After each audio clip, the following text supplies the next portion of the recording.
Sveiki, aš esu kineziterapeutas Juozas ir šiandien mes kalbėsime apie bėgimą.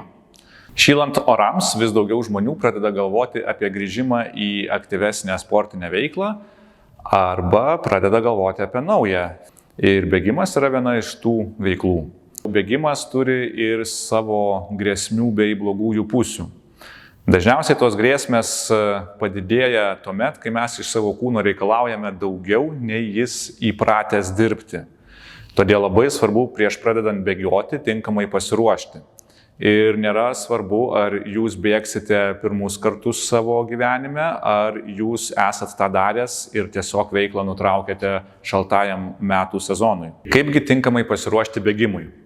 Jeigu jūs anksčiau nesate bėgiojęs, labai nebloga mintis būtų apsilankyti pas kineziterapeutą, išsiaiškinti savo kūno raumenų balansus, disbalansus. Tinkamam apšilimui prieš bėgimą labai tinka tempimo pratimai. Pratempti reiktų bent jau kojas, sėdmenis ir po tempimų apšildyti sąnarius sukamaisiais judesiais. Jeigu jūs pradedate bėgioti po pertraukos, nepamirškite krūvį didinti palaipsniui ir pradėkite šiek tiek mažesniu intensyvumu, nei bėgiojate iki pertraukos.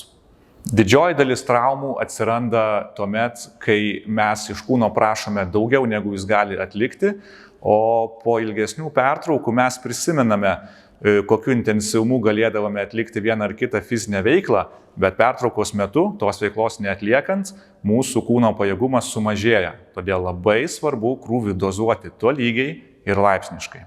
Jeigu bėgimo metu kažkurioje kūno vietoje pajaučiate skausmą, derėtų sumažinti krūvį, galbūt sumažinti greitį, galbūt žingsnio ilgį. Ir jeigu tas simptomas toliau išlieka ar net stiprėja, būtina nebetęsti fizinės veiklos. O skausmo pojūtis dėl to ir susiformuoja, kad mūsų smegenys mus perspėtų, jog ta veikla, kurią mes atliekame, yra mums kenksminga ir mes jos metu žalojamės. Tinkamai neapšilus ir neatliekant šių profilaktinių priemonių išauga grėsmė atsirasti pėdos skliauto uždegimams, achilo sausgyslės uždegimams, kelio sąnario skausmams, sėdmens bei juosmens srities skausmams. Todėl labai svarbu tinkamai apšilti prieš krūvį ir atlikti profilaktinius dalykus po krūvio. Jeigu nežinote, kaip tą daryti, kineziterapeutas jums tikrai padės. Būtų labai gerai, jeigu bėgimas neprasidėtų spontaniškai ir skubotai, o norint bėgimo sezonui pasiruošti, tikrai ne pro šalį būtų pastiprinti porą svarbiausių raumenų grupių. Taigi, aš su kolega Mantu parodysiu, kaip pastiprinti šlaunies ir klubo priekinius raumenis.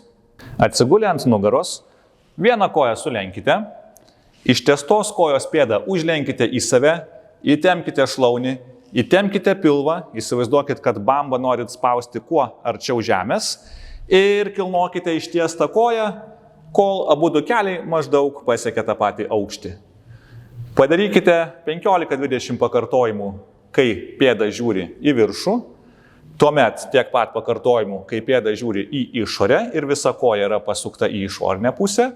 Ir trečia dalis, tiek pat pakartojimų, kai pėda yra pasukta į vidinę pusę. Į vidų pėda pasisuka mažiau negu į išorę, tai yra normalu, taip turi būti. Kilnodami koją, ypač ją leisdami žemyn, stebėkite, kad juosmuo neišsiriestų ir nepakiltų nuo žemės. Kitas pratimas bus sėdmens raumenims. Sėdmenys yra ypatingai svarbus bėgime ir dalyvauja kelio stabilizacijoje.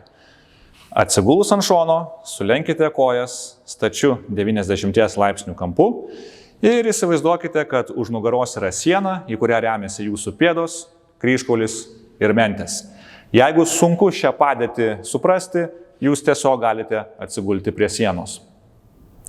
Laikant suglaustas pėdas, kelkite viršutinės kojos kelį į viršų ir nuleiskite maždaug pusę to atstumo, kurį pakėlėte. Tai bus jūsų pratimas.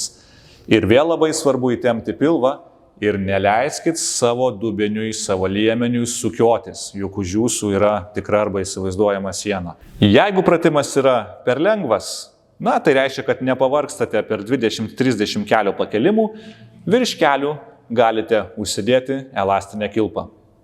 Po bėgimo taip pat rekomenduotina atlikti tempimo pratimus ir raumenis pravoluoti. Raumenų volavimui arba angliškai foam rollingui puikiai tinka kieti, apvalūs volai, jie gali būti ilgesni, gali būti trumpesni ir po bėgimo bent jau kelių valandų laikotarpyje reikėtų raumenis pramasažuoti.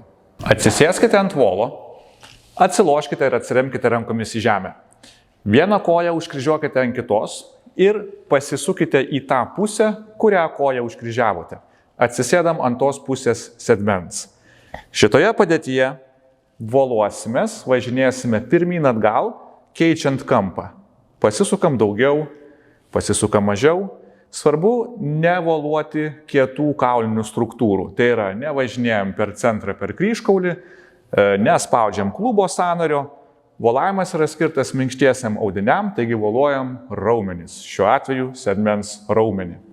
Jeigu volui slenkant jūsų raumeniu pajaučiat skausmingą tašką, turėtumėt sustoti, kuo tiksliau pozicionuoti volą po tuo skausmingu tašku ir tą vietą užspaudus, pakentėti diskomfortą ir palaikyti tiek laiko, kol skausmas sumažėja arba visai praeina.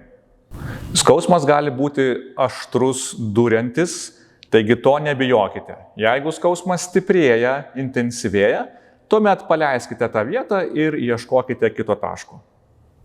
Sėdmens volavimas gali sumažinti sėdmens skausmą, įtampą, ypač jeigu šiuos simptomus jaučiate po bėgimo. Taip pat pravolavus raumenis, jie greičiau atsistato, pailsi ir jūs vėl anksčiau galite be diskomforto sportuoti. Kitas sritis labai dažnai kelianti įvairių simptomų yra šlaunies šoniniai raumenys, konkrečiai iliotibialinis raištis. Jį taip pat labai vertinga pravaluoti. Tam tikslui atsiremkite alkūnę į žemę, šoninėje padėtyje, pasikiškite volą po šlaunies išorinę pusę, viršuje esančią koją perkelkite į priekį ir turėdami 3 atramos taškus, abi rankas ir pastatytą koją, voluojame šlaunies išorinę dalį. Nepamirškite pakeisti kampo, pasisukti šiek tiek daugiau į priekį, šiek tiek daugiau atgal, tam, kad surastumėte skausmingus taškus ir juos užspaudę palaikytumėte. Taigi nesvarbu, ar jūs tik pradedate bėgioti, ar šią veiklą praktikuojate reguliariai, kilus klausimams ar atsiradus skausmams, kreipkitės į kineziterapeutus, jie jums tikrai gali padėti.